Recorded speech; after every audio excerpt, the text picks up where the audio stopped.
Okay, good evening. Welcome to November's meeting of the Calumet Nature Exchange.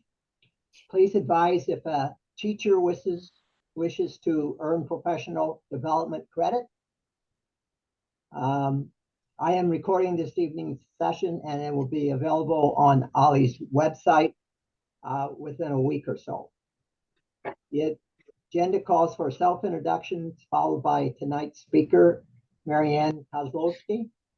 She is co-steward at Eggers Grove Forest Preserve District of Cook County, and that's within the Wolf Lake watershed. Question and answer session follows her presentation. So let's get started with self-introductions. I am Michael Bowes, Executive Director of the Association for the Wolf Lake Initiative, and tonight's speaker is. I'm Marianne Kozlowski. I'm retired and I am a volunteer site steward at Eggers Grove. I also am a brush pile burn boss. I have an herbicide applicator license and a few other certifications that enable me to be a little more effective at Eggers. Eve? So there's that great title, Burn Boss. I really like that. Yeah. Yeah, I had to work to get that too. They're burning lightly in the forest preserves. Or anywhere really. Yes, I understand. Yeah.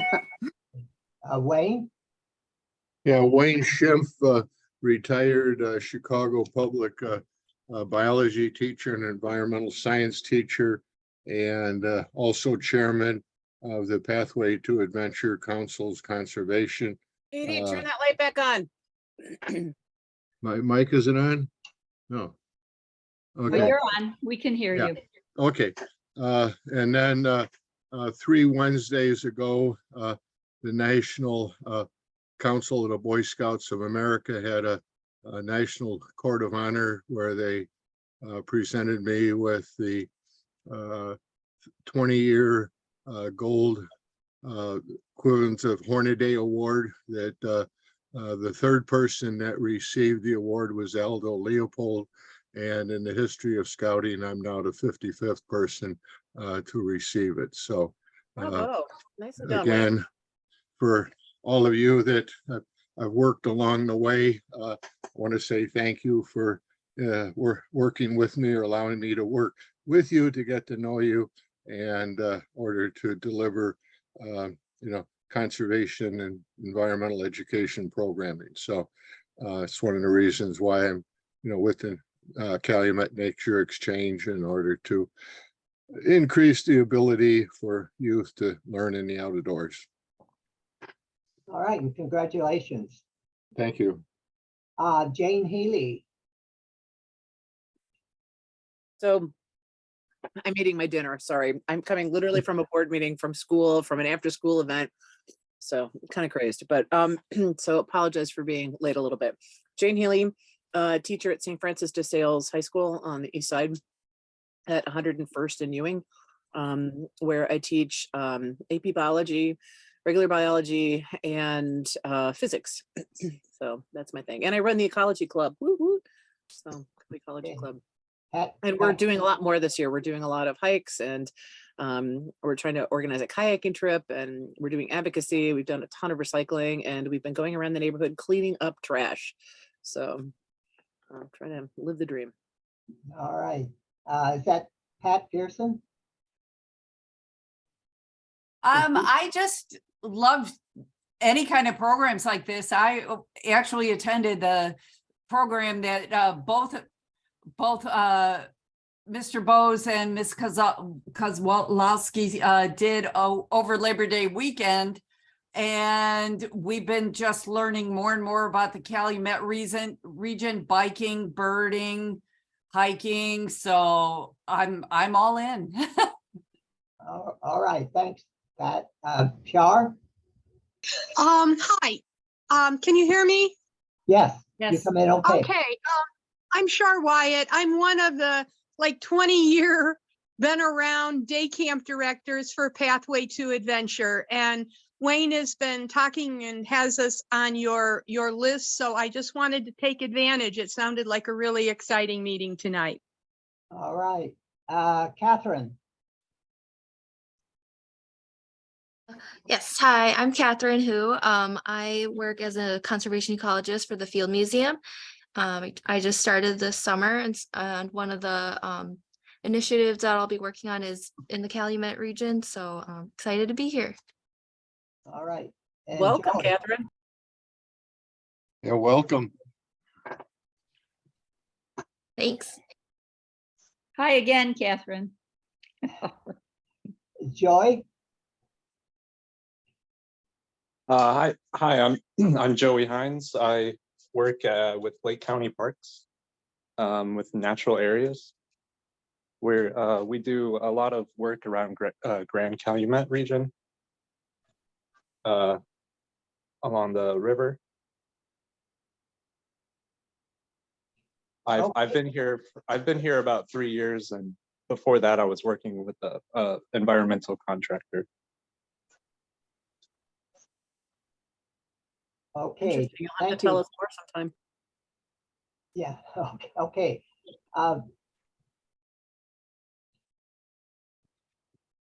So, Marianne, would you like to start?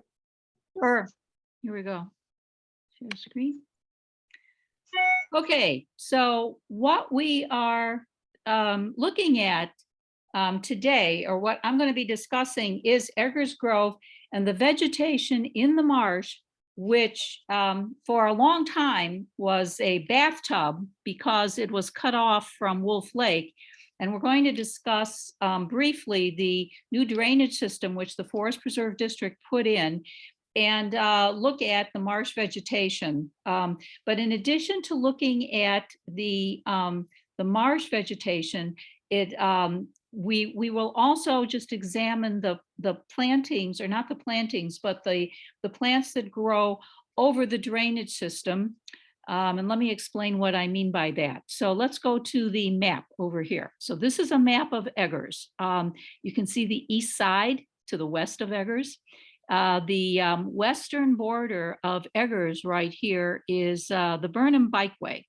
And at the very top of the map, we have 112th Street. The eastern border of Eggers is the state of Indiana. And when you come down to about 2/3 of the way down, this is about 118th Street here, you have this gray band, and that is actually where slag was dumped for years at Eggers. There was a railroad track through here. The railroad cars would stop, dump their slag, and then move on. And that cut Eggers in two. By the way, Michael Bose's book has a wonderful picture of the train cars sitting right there on the old railroad track, dumping into what was a swale here at one time, and the marsh. And so you can see that our marsh has a kind of a natural border. There's the hypotenuse, and then it's got this right angle, which is probably not normal for a marsh. But that marsh used to connect further south to Wolf Lake. And the southern border actually to Eggers is Wolf Lake. So it always looks as if Eggers ends at the power lines, but actually the land south of the power lines is also part of Eggers Grove. Most restoration has happened north of the power lines. So we plan on start restoration on the southern half. We'll get to some of that maybe later. But for right now, we're going to be discussing the drainage system which went in 2 or 3 years ago now, which is the red line. So what was unfortunate, and what the Forest Preserve tried to do first, was to restore the natural drainage of Eggers marshes into Wolf Lake. And we not only have, I mean, right here you can see the big marsh, which isn't really the Chicago Park District's big marsh, but this is our east marsh. And then you can also see a middle marsh right there, and then there was a west marsh. And what this map actually does also show is the dune and swale topology for the region. So The brown areas are the ridges between the marshes, and what you're looking at is a result of ancient Lake Michigan or Lake Chicago creating dunes, or just creating the dune and swale topology for the region. So Eggers, the Forest Preserve District really tried to reconnect our East Marsh here down back to Wolf Lake. The problem was that with the slag there, which turned to rock, it made it prohibitively expensive to try to connect this marsh all the way down to Wolf Lake. So what they did instead was restore a drainage system that had been built in the 40s or the 50s.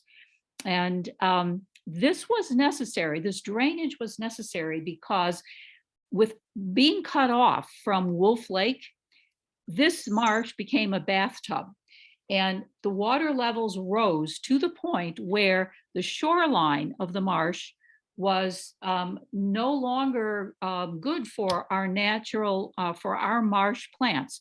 And what we had instead were walls of Phragmites, the invasive hybridized cattail, and other species which were really, really harmful for the environment. So the district actually cleared out the mostly Phragmites along this entire edge.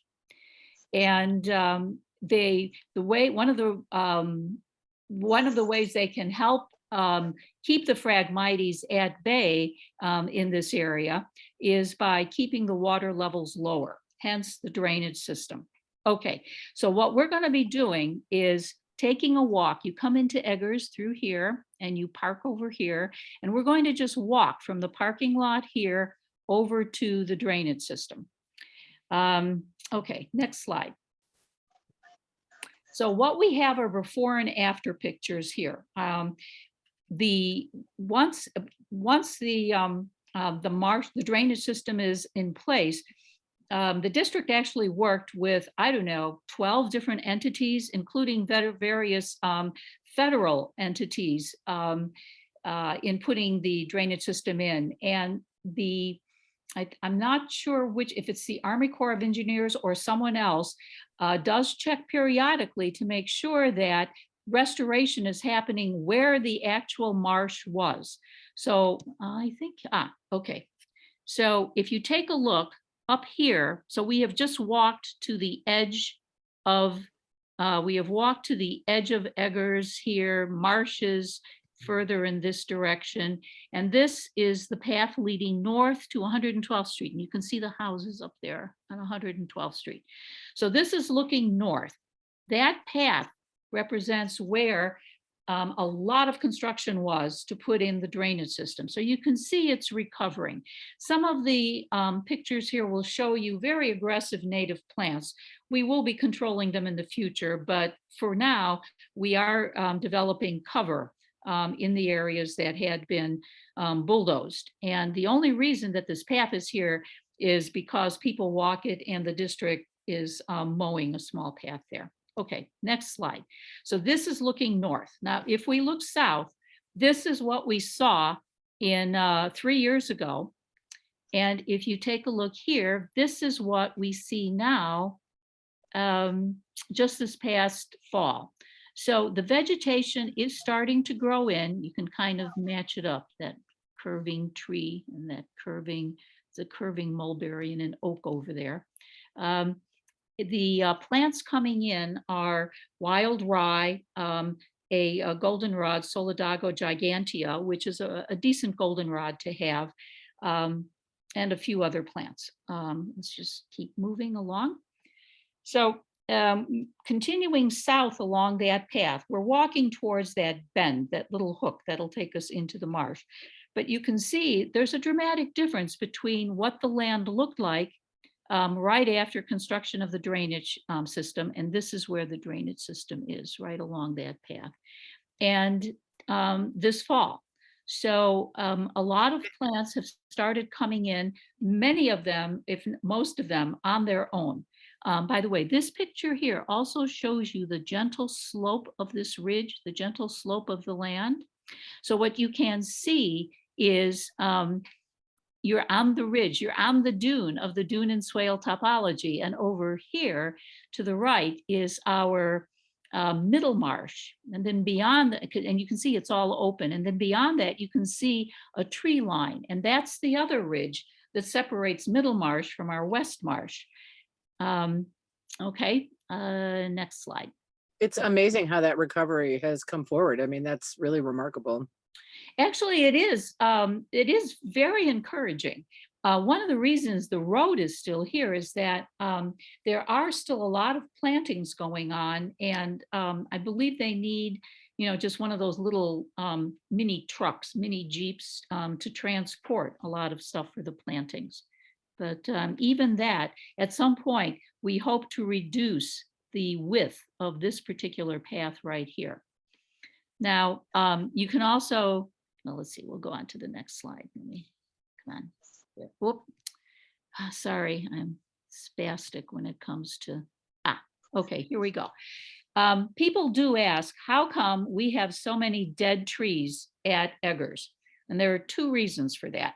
One, I'm told that the water levels were very, very high a few years ago, and that probably killed a lot of trees, but a lot of those trees were ash trees, and those were not killed by the high water. Those were killed by the emerald ash borer. And here you can see the effects of the emerald ash borer in this curving tree. So if you were to walk up close to it, this is just off the path, you would actually see the tunnel put in by the emerald ash borer. Come on. Okay, next slide. Now, in addition to trees being killed by the emerald ash borer, we do have beaver activity. And you can, if you ever find these cone-like structures rather than a flat top on stumps, you're looking at a beaver's work in taking down a tree. Sometimes they don't finish the job. And so you'll see trees that have these little waistlines, if you will. The trees are still standing, but they have been killed by the beaver because the cambium layer, the phloem and xylem are removed, and there's just no way that tree is going to live. This bottom picture here, at the very bottom there, you can see how the beaver has chewed away the tree. Sometimes they don't really estimate properly as to the way the tree is going to fall. So this one was hung up in other trees, and right under it, this is the path that the birders use along the East Marsh. Our East Marsh is over there. So I called the district, and they came and they finished the work of the beaver there. But the beaver have taken down at least 100 oak trees on the property. Probably more than that now, but there were 100 oak trees that we could find. I keep finding stumps in other places on the property. I didn't think that they typically would go for oak trees. I thought they chose other trees like poplars and things over oak. I thought that they would at least be a little more diverse in their diet, but it seems like they were favoring the oak. I finally found one black cherry that they took down, but otherwise it's just about all been oak trees. I'm looking at some poplars and thinking, why don't they take the poplars? Because, well, we're trying to encourage the oak trees, but it's really been mostly oak. Can they, as part of a conservation effort, could they ring those with hardware cloth or something just to kind of actually the whole story on that is that my contact is Dan Spencer, who's the regional ecologist for the South Side. He works for the Forest Preserve District of Cook County. And I took a walk with Dan and I said, look, you've got to let me do something for these oak trees. And the Forest Preserve's response is that the beaver is part of the natural environment.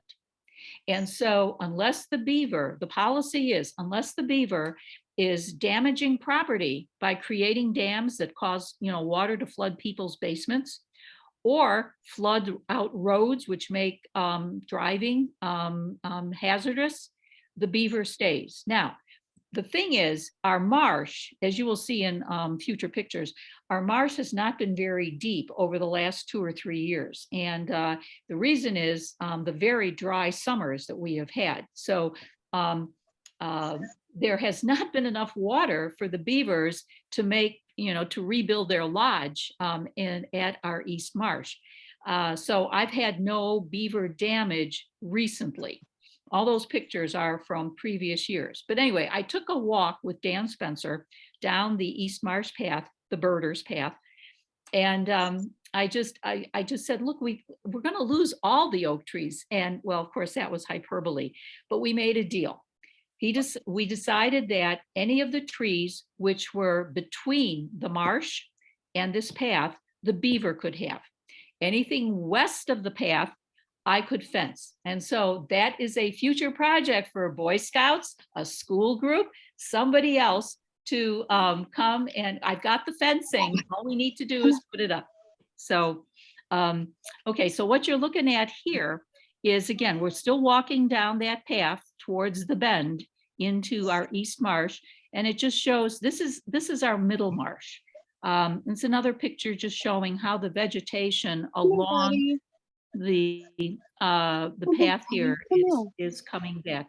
And then you can see the tree line a little better. So that's the ridge beyond our middle marsh.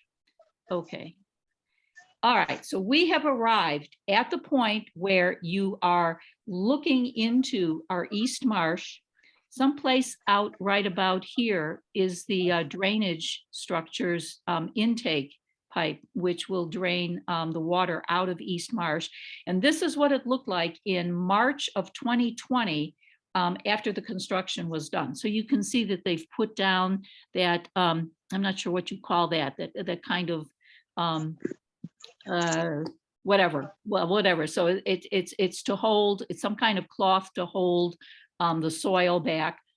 They have planted plugs in here. And the picture, the lower picture, shows you what this area looked like this past fall.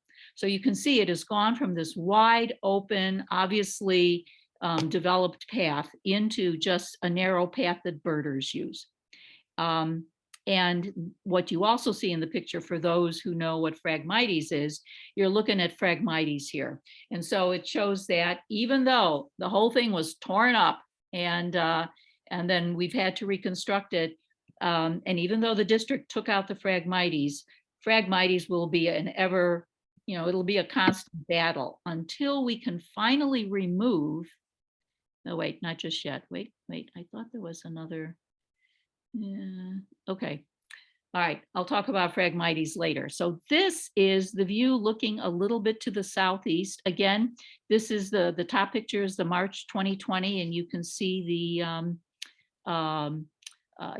that cloth that they had put down, but you can also see how much higher the water level was. So if you take a look at the, it was really helpful to have those power line towers here. So you can see that it kind of lines up with the power line towers, but the water in the lower picture is much farther in the distance.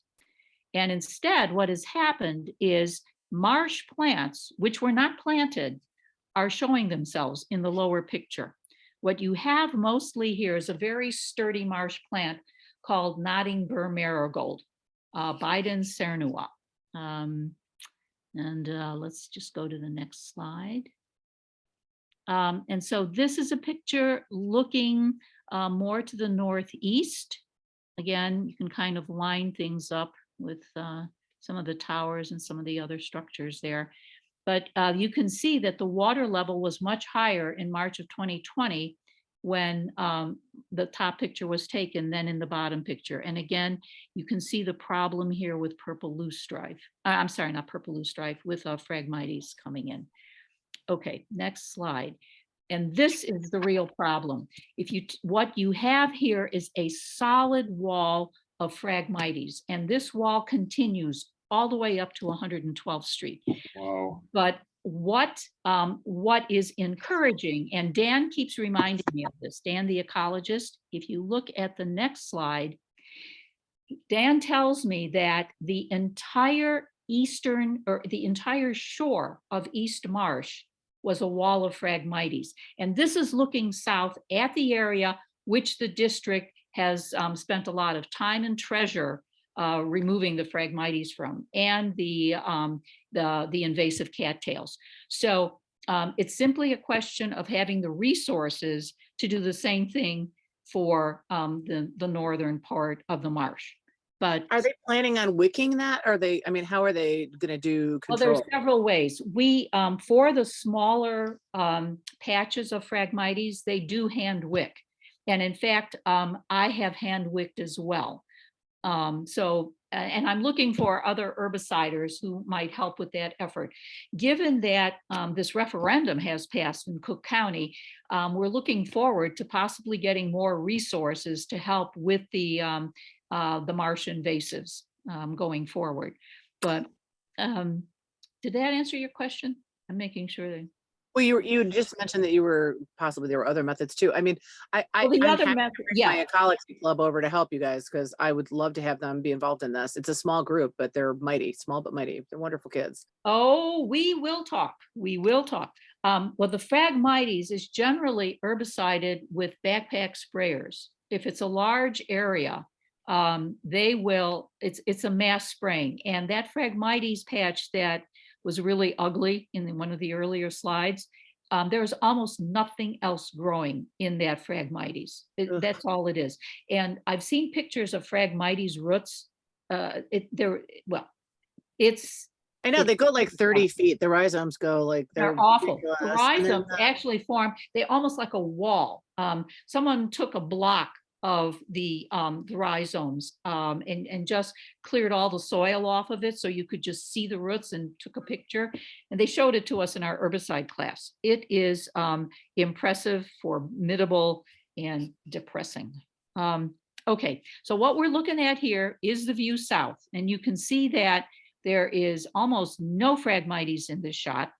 We've got a really beautiful, we've got a shoreline that is recovering. Now, in addition to that, when I walked out for these pictures, I walked out as far as I could into the marsh, and I was really intrigued with the area that was green. So what you're looking at here is nodding burr marigold that has already flowered and gone to seed here. And the plants out there are nodding burr marigold plants that are just starting to flower. And I surmise that the reason this has happened is that what you can watch here is literally the way the marsh is drying out. So in this area where the burr marigold has already gone to seed, that dried out first, and the plants were able to grow there. The area which is green is where it dried out later, and the seeds just started to grow. I think the plant was still flowering. I'm not sure what it's, I'll have to check tomorrow to see if it's still flowering, but it was flowering last week. And this is a picture of the flowers. It's really an attractive plant. It is, but it does say nodding burr marigold.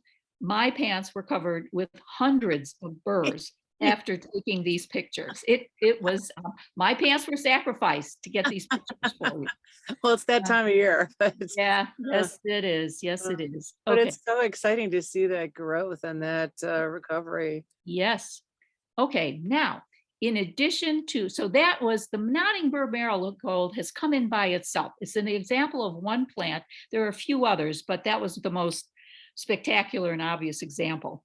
The district also put in plugs, and the plugs, what I found interesting was the commentary on the plugs. So for instance, these were Dan's instructions to, I think it was Green Corps who was doing the plantings. So they mentioned that water levels are low, but you know, the soil it's really muck, and chest waders are recommended and boots are necessary. So what are we looking at here? You're looking at the areas that were roped off, partially to keep the birds like the geese out of the planting, since they were vulnerable right at the beginning. But you're looking at the areas which were planted by Green Corps. And up right now, through this past season, there have been 30,000 plugs planted since the marsh was marsh level waters were restored. And what you're seeing out here, all those little, whatever, those little blackened areas, that's the remnants of the cattails and the Phragmites. So it extended out that far from the shore out to quite far from the edge of the marsh. And when they say chest waders are recommended and boots are necessary, if you walked out here, I have walked out there thinking I'm safe, and I have sunk up to my knees. And if I had had sneakers on, which is of course I never would, but if I had had sneakers on, I would have lost my shoes. And in fact, the islands out here, and this is a little side, these are really purple loosestrife. The district has plans for getting rid of that.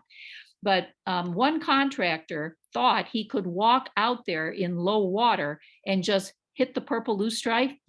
He had waders on, the gaiters, that like the overalls with the shoes, and he sank up to his chest. And if he had not had 3 or 4 people around him, he would have been in trouble. So the marsh is deceptively dangerous. And so planting in that is really, really difficult. And you combine that with all of the down trees. Thank you, high water levels. Thank you, beavers. This is no picnic. Okay, next slide. Come on. Okay, so here you see one of the plants that was planted.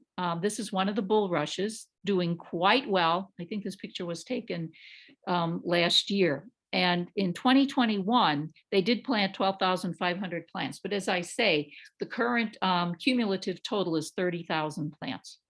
Okay, next slide. This is a closer shot of the bulrush that you saw in the previous picture. So this one I think I caught in flower, since everything does flower, although you don't think of bulrushes as having flowers. All right, next shot. Another bulrush variety, which was planted, dark green bulrush. And what I used to call the chairmaker's bulrush. This one was also, plugs were planted of this, but I've decided this one had a half a dozen different common names, and I've decided I like bayonet rush better. So it's not going to be chairmaker's rush anymore, bulrush. It's going to be bayonet rush. Great name. All right. Now, in addition to the bulrushes, we did plant herbaceous perennials. So this one you see is Siam suave. This, full disclosure, this particular picture was taken in Middlemarsh, but in the East Marsh, I couldn't find any in flower when I was taking pictures. So the seeds are from East Marsh, but this is a view of Siam suave in bloom throughout our Middlemarsh. Next picture. This is skullcap. We have 2 varieties of Scutellaria at Eggers, both marsh plants. Here is spotted Joe Pye. This is a magnificent plant. This stands about 6 feet tall. It has, the heads are just as beautiful pink later in the season, I think starting in about August. And so there's a close-up shot of Joe Pye, and then the just showing you, we have sweeps of it at Eggers. And full disclosure, these pictures were not taken in East Marsh. These were taken in Middlemarsh. Okay, marsh smartweed. This picture was taken in our East Marsh. This one is a ditch stone crop. You're not looking at flowers here. You're looking at the seed pods. And as they mature, they turn darker and darker red until they're almost a burgundy.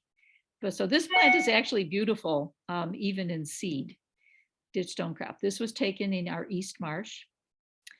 This picture is of blue vervain. This is the seed for blue vervain. And this is right off of East Marsh. This is also just along the shore of East Marsh. And there it is in flower earlier in the season. I couldn't get a good picture of lobelia seed pods. For whatever reason, all my pictures were very bad. This plant should be 4 feet tall.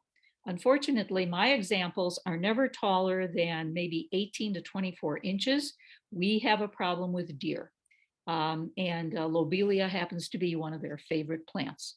So all of my, in fact, the picture on the right, if you take a look there, that's actually the evidence of deer damage. They just, they chew the plant.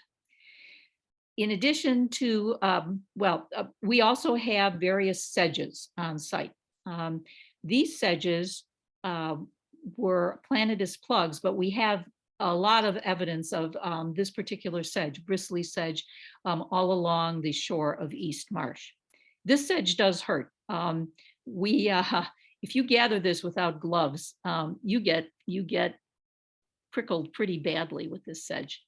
And then the next picture, resilience. Okay, so the pictures that I just showed you were pictures of plants which have been planted as plugs at our East Marsh.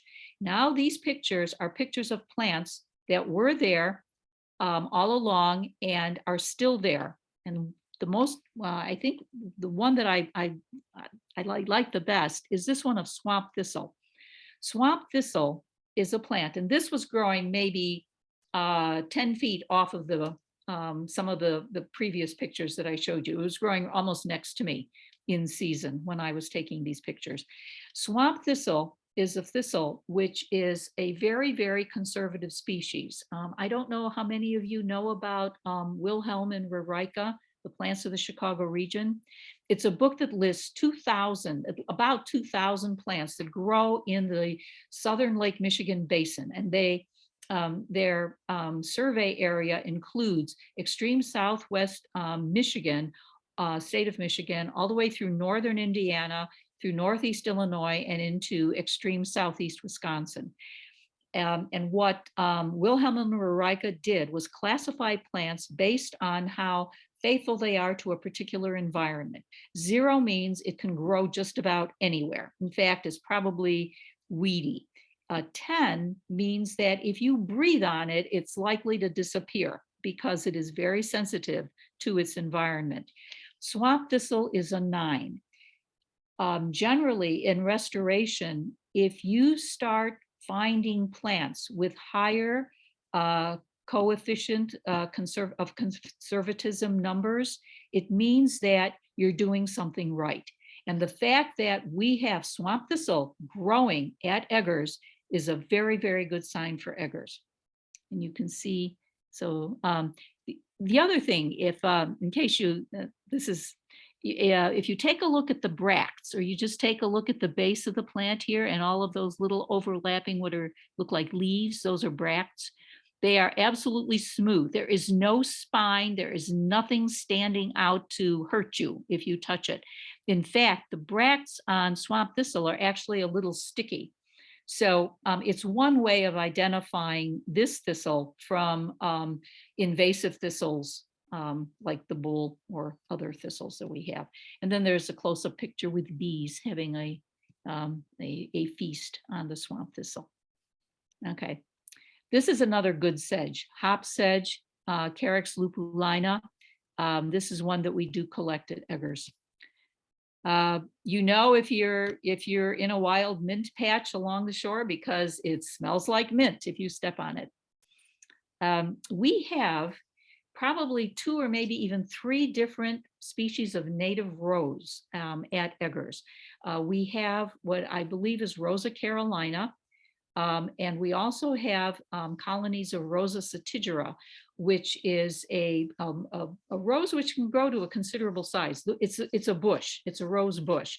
This one may be Rosa palustris. I'm not sure if it's satigera or palustris. I'm going to have to engage Dan to help me identify it. But in the background, you can see the East Marsh, and palustris likes it a little bit wetter. So in June, when roses are blooming, and these are single, you can't really see them well here, but these aren't the multi-petaled roses. One down here shows you more of what the roses look like. This is a mass of pink blooms, and it is spectacular. It's really, really a gorgeous thing.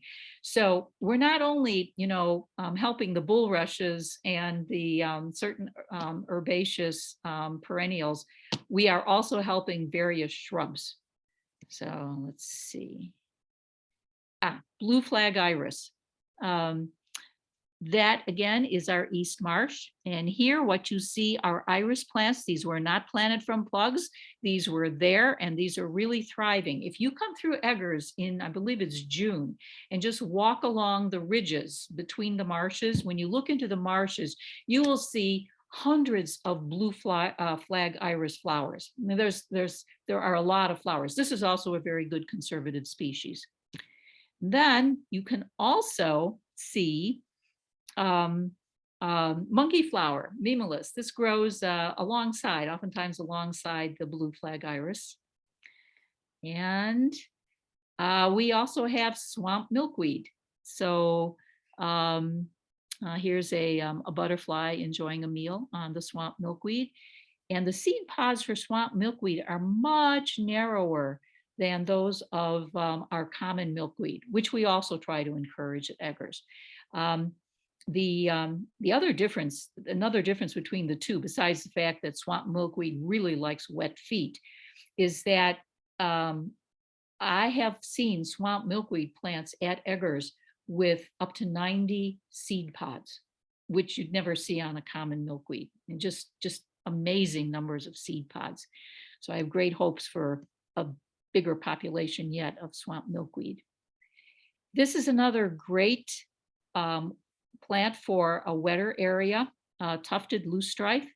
Again, you can see the deer damage here on this particular plant. This plant is an 8 in the Wilhelm and Rarica coefficient of conservatism guide. So this is a really fine plant to have growing at Eggers. Okay. This is a wonderful plant. This is jewelweed. This is also known as touch-me-not. And what I think you're looking at here are the two varieties that we have at Eggers. The Impatiens capensis is the darker one. It's the one that has more of an orange flower. And Impatiens pallida are the yellow flowers over here. Over here, you've got a close-up of what the Impatiens looks like. It gets its name touch-me-not from the seed pod, because at the right time, if you even touch the seed pod, it shatters and explodes all of its seeds around you. Kids love doing that. And then again, this is what happens if an Impatiens is found by the deer. They like that plant a lot. We have Michigan lily. The picture on the left was taken there at the very extreme south end of our marsh, our East Marsh. And then the other lily picture, which is a little bit clearer, is a picture taken in our Middle Marsh. The picture on the right, there's three lily flowers there. The third one is still a bud in this picture. We were able to protect this plant from the deer by putting a lot of branches, dead branches around it. Deer don't like poking their nose into a lot of branches. And the result was that I ended up with 3 seed pods for Michigan lily. I am really excited and celebrating that. It's really it's a first. Okay, oak trees.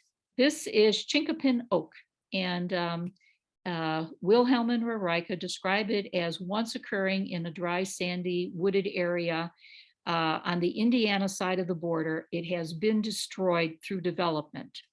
This picture is of a chinkapin oak along that path along East Marsh, and you can see the marsh in the background right here. So just going back to the beaver story, when I found this oak, because this oak has a C value of 8, most oaks are down at 5, which is still very good, but this one is 8. I contacted Dan and I said, I have found a chinkapin oak. And he was very excited by that. And I said, and it is in the area where we said the beaver could take the trees down. I said, do I have your permission to fence this tree? And within hours, Dan had responded, yes, fence the tree. So this tree is going to be protected from the beavers. But it's a wonderful find. And I only know, shortly after finding this tree, I found a second one, maybe 50 feet away from it. So we know of 2 chinkapin oak along the border there with East Marsh. Now, one of the reasons Hey, go Marianne, woo. Save the one of children. the things that also to consider when you're thinking about high water levels in our East Marsh. Now we're walking along the ridge, and the chinkapin oak is on that ridge, that wooded ridge. But if the water levels in East Marsh get too high, what can happen is that means that the water levels are also affecting the plants on the ridge. And if they like conditions drier, it may mean that they start fading away. And the last thing I would want is for the two chinkapin oak that we have found to fade away. I mean, the population in Indiana has been destroyed. We need to try to repopulate this particular oak in our area. So keeping the marsh levels at a lower where they would be historically would probably not only be important for the marsh plants, but for some of the plants on the ridge like the chinkapin oak. Okay, next slide. All right, so now we're walking back north again. And you can see this picture is again to the east because there's faint tower, there's a faint power line towers back there. I just included this because this shows that when they were constructing the drainage system, they were very careful about protecting the trees that were along their path. And if you take a look, the top of this tree is quite healthy. So I'm hoping that, they say that construction affects trees over a period of years. So it isn't that first year that trees die, but 5 years later. So we're 2 or 3 years in, these look very healthy. I've got my hopes high, set high for those trees surviving. Okay, so now we're on the ridge. We're on the dry ridge in that open area from those first pictures. And these are some of the plants that were there and that survived the construction and are blooming. So this is Sand Coreopsis. This plant has a C value of 8. This is a very important plant to find. And we have 3 stands of it. I've collected the seed and we're going to be scattering the seed in that same area. I love this picture because there's it looks like a little spider over here. I can't believe he's eyeing the butterfly, but well, whatever. Okay, this very busy picture shows you another very important conservative species. These stalks with the black seed pods are Dasystoma. This is mullein foxglove. This plant, let's go to the next slide.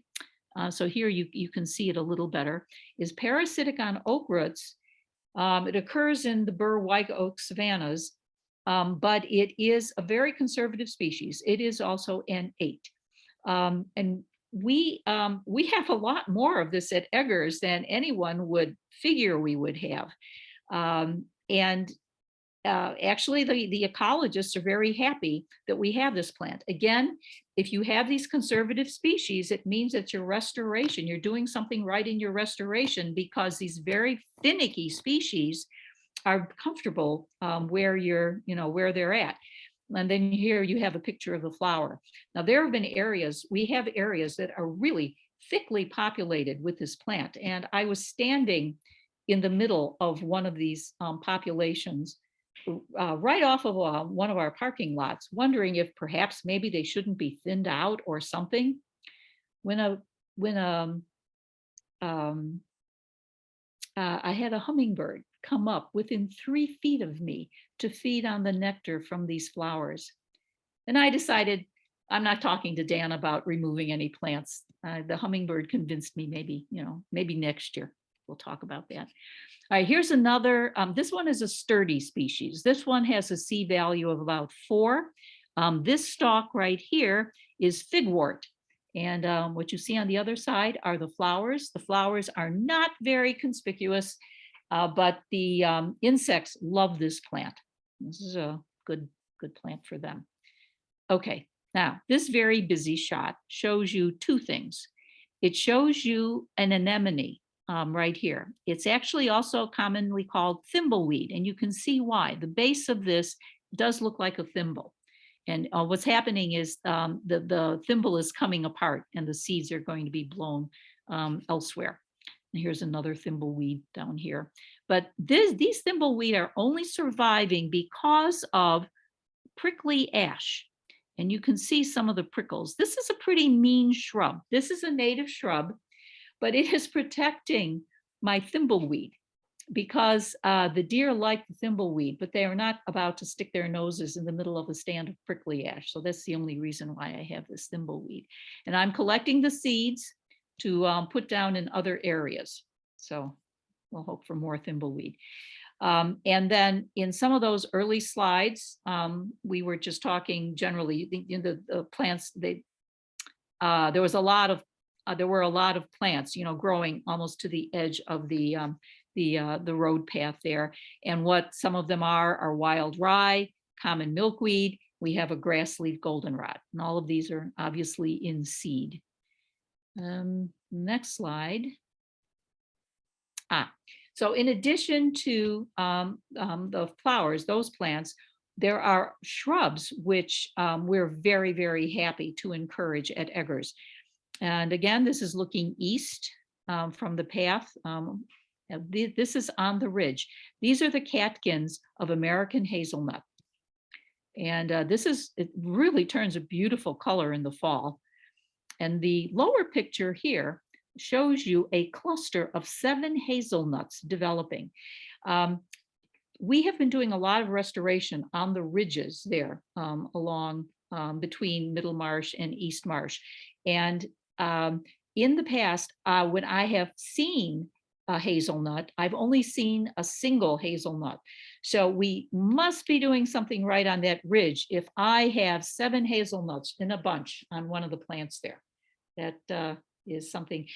The other thing is we almost never get to the hazelnuts. The squirrels get to the hazelnuts before we do. But we have several nice stands. I'm not sure if this one can be cloned by simply taking cuttings.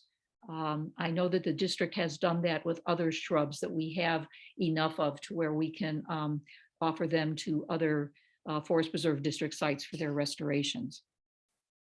Okay. All right, so this is a picture of the northern lobe of our East Marsh. So what you're looking at here, what the cursor is showing you is the Phragmites. That is a wall of Phragmites. That is what needs to be removed to really make Middle or East Marsh, well, mostly Phragmites free. But the sweep of brown seed heads here is our bone set. We have 3 different species of bone set.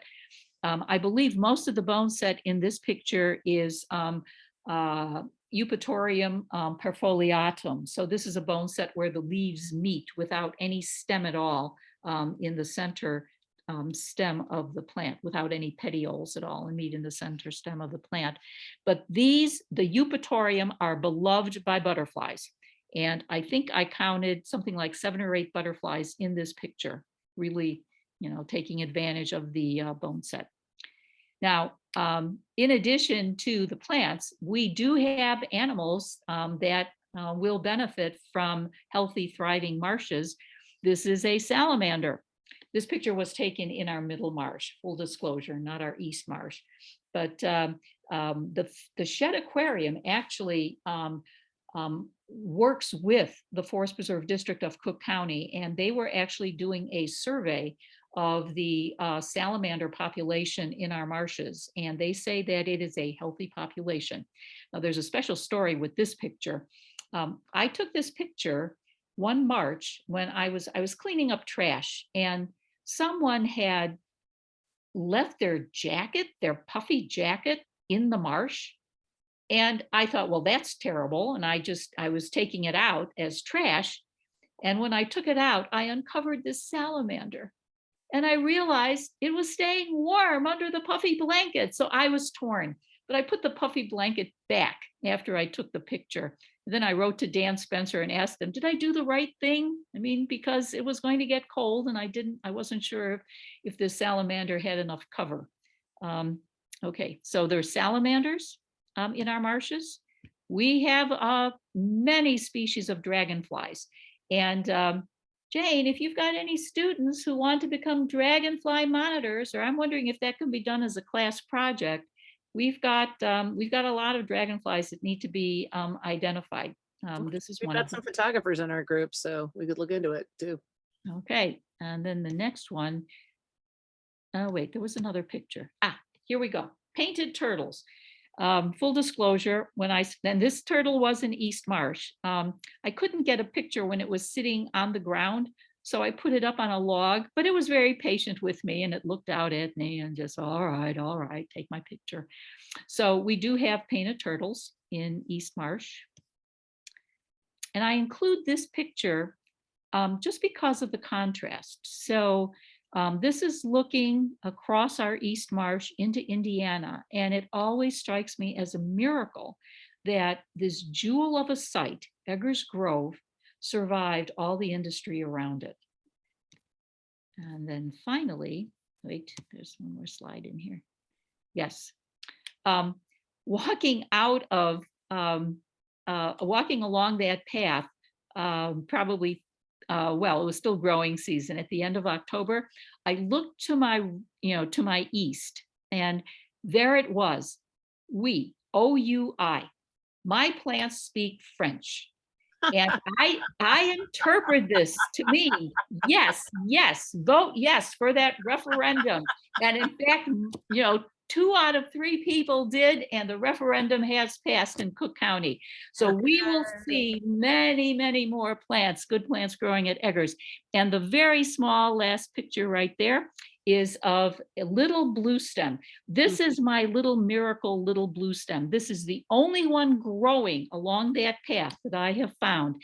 And I have collected the seeds, and I will very carefully actually probably sow or rake these into the soil so that we can establish a good little blue stem colony. And with that, any questions? Thank you for listening. Yay, that was lovely. That was so interesting. Thank you. Yes, I have a question. Where do the Phragmites come from? Actually, well, right now, Phragmites are coming from along the roads, of course, but almost all of these species are Eurasian. No, Phragmites is from South America. Is it? Okay. And it was brought in because people thought it would help with erosion control. And it's so invasive. Like they have problems with it in China, believe it or not, because they brought it in the 50s or something to do some erosion control on some islands in one of the like China Bay or something, East China Bay, and it's created massive issues in China as well. So anywhere they seem to introduce it, it seems to go crazy. Yeah, when it doesn't have any natural enemies. Our loosestrife, they have introduced the bug that supposedly eats purple loosestrife, and it's pretty effective in certain areas at Eggers. But if you don't herbicide the loosestrife, the bug is not enough. And of course, it's always dangerous when you introduce another species to try to combat the first one. And I know that the USDA, I think it does all that testing, and it takes years to establish whether or not one of these plants or one of these bugs is actually effective. But yeah, it's just amazing to me that, for instance, bluegills are a problem in Japan after we gave them as a gift to the Japanese prime minister, or that buckthorn, which of course is the scourge of the woods here, is now threatened or endangered, in places where we got it from. I mean, it just, yeah. It is mind-boggling. I mean, that's like garlic mustard too. It's like, ugh, if I have to put another garlic mustard in the woods, I'm gonna scream. Yes. So pervasive. You have to keep at it too. That's the thing. You can't say, okay, we've removed all the garlic mustard. Now we can, rest on our laurels. No. Every year you've got to go looking for it. And it seems every year there's a new invasive. Right now, we're battling the mugwort along the bicycle path. And I'm trying to keep it out of, our high quality areas. We also have, there's a new one. And this is interesting. It's butterweed. Butterweed is actually a native plant that grows in southern Illinois, and I guess more points south. But with the change in temperatures and the fact that it's warmer longer, it seems to be making its way north, and it's becoming a pest in marshes. And actually last year, I counted, this is compulsive, I know, obsessive compulsive, but I pulled about 27,000 stems of butterweed out of our marshes. And I'm hoping that getting rid of that much makes it more controllable for next season. We'll see. We'll see. Wow, that's pretty disturbing that there's that much. I've never heard of butterweed. Yeah, it's pretty. It's a very pretty plant, but again, Those loosestrife. so it's loosestrife. Exactly, exactly. I worked at the Morton Arboretum years ago, and they had a patch of purple loosestrife, and they were always very particular about mowing it down as soon as it flowered so that it wouldn't go to seed. Yeah, And I always, at the time, I was like, why are they going to all that trouble? Of course, it wasn't that much longer. This was in the like early 80s to realize, like, oh, it's really a problem. yeah. It's really, really invasive. But, as with anything, we start disrupting the ecosystem, things are going to happen, and we can't always plan how it's going to shake out. Yep. Because now I guess there's something that's attacking the oak trees. Have you heard that there's some sort of a fungal infection or something, and they're saying you don't want to prune your oak trees in any except that like cold weather, like you have to be after hard frosts you can prune it, but they tell you not to prune your oak trees in warmer weather, springtime or summer, or even like early fall, because it can set your oak tree up for an invasive infection that could take out the whole oak tree. So They have talked about oak wilt. Of course, there's always the gypsy moth as well, which I don't know if that fungus is a new, a new potential problem for the oak or not.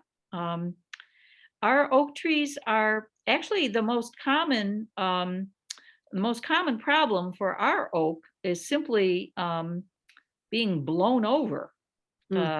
Once they get to a particular size. We have a lot of down trees. The district is very good about coming out and cutting through the oak if they have fallen over, just to preserve the paths that are already there. Because what starts happening is that people start creating new paths walking around these down trees. And all that does is disturb and destroy a lot of good plants. So we're just trying to maintain the paths that are there and not have any new ones created. now I do have to ask, when you do the Phragmites, once the Phragmites dies, do they clear it out, or do they leave the biomass there to feed the system? Well, there are several things. Number one, they are trying to do prescribed burns at Eggers. So the biomass can be removed that way. We just had a controlled burn at Eggers Middlemarsh this past spring. I don't know what the schedule is for controlled burns, but otherwise, I'm not sure. I'm not sure how to answer your question. So a controlled burn will get rid of the Phragmites? Well, it'll burn the top off. I mean, if you have killed the plant and you've got, that dead stalk standing there, it will burn up if they do a controlled burn through the marsh. Well, you answered a question, because along Calumet Avenue actually it's Hammond, by the golf course, I recall that there were a lot of Phragmites there because it obscured the view of the golf course from the road. I mean, it's just something that I noticed. And then I recall that they did a burn, and then the Phragmites never came back, and there's other things growing there. So I always wondered about that, because I don't know anything about this. And so I didn't know that it was invasive or a bad thing or anything like that, but they removed it. I mean, it's gone now, and it's been years. Well, actually, burning Phragmites won't remove it. You have to herbicide it to get rid of it. A burn will at least get rid of the duff on top. It'll Okay. take out the plant on top. Because and now that you pointed out to me what they are, I'm thinking of all the places where I see them. Oh, it's everywhere. I think the thing with Phragmites is it's such a dense monoculture that it shades out everything. And those stalks are really tall, and those seeds Yeah. are really fluffy. They can float miles. Yeah. The roots can grow, I believe, my understanding is they can grow over 30 feet in one season, the rhizomes. And like you said, they're this dense mat. I mean, they're really intense, really thick. And so they just create this monoculture that just allows nothing else to survive around them. Right. And that's why it's just such a pernicious weed. And of course, the cattails do that to a lesser extent. I mean, the hybridized cattails are not great, but I don't think they're nearly as bad as the Phragmites. Well, personally, I feel the same way. I'm not sure what a real ecologist, a trained ecologist would say, but yeah, the cattails never come in quite as heavily as the Phragmites. And by the way, the reason we're planting a lot of bulrushes among those 30,000 plugs is that the marsh birds like the structure of, because cattails before they were hybridized were a natural good part of the environment and part of the environment along our marsh shore. But the hybridized cattails are too aggressive and will crowd out too many other species. So you have to take them both out. But birders have told us that you need to put in something that mimics the structure. So you need something that is tall and has, a sturdy stem. So therefore, thousands of bulrushes are being planted. And there's so many different species. I had no idea that there was that much variety that they were planting locally. Oh yeah. Oh yeah. Yeah, coming to Eggers from the North Branch of the Chicago River, it felt like hundreds of new species of plants to learn. And bulrushes are still very confusing, but we'll get there. It's very cool. So interesting. I really loved, and the pictures were great. What a great learning tool. Do you ever come out and do visits? I mean, you're willing to go to a school and talk to kids or anything like At that? the drop of a hat. Oh, okay. So Michael, will you share out Marianne's contact information so we can? I don't know, I get a third, don't I, Marianne? What? You get a cut? Oh, Yeah. yeah, third of zero of, but a third of a lot of goodwill. How's that? 30% of nothing is not much. Yeah. That's great. Cause I just feel like, I think there's a lot of kids who'd be interested in this, and I think it might inspire them to really help to be kind of part of the change. We've had some of our students in the past have worked at Big Marsh, have worked through like the after school matters and things like that, but I'd like to see us expand it some more. And we've got a couple of kids who are just really interested in this and who would maybe pursue a career or something, and I'd like to give them more information on that. You know that there's all kinds of internships, paid internships for high school students. Are you aware of those? I am not. I would. This is one of the problems. This is there Kimby, which is Calumet is my backyard, is a program that at one time I thought was available to all high schools in the region. And what I've learned is that it really focuses on the Chicago public school system and not much of anything else. And supposedly there are materials, classroom materials that the students get and are exposed to before coming out for a visit at Eggers. And so Eggers sees hundreds of students every year on these visits. And it's South Shore High School, George Washington High School.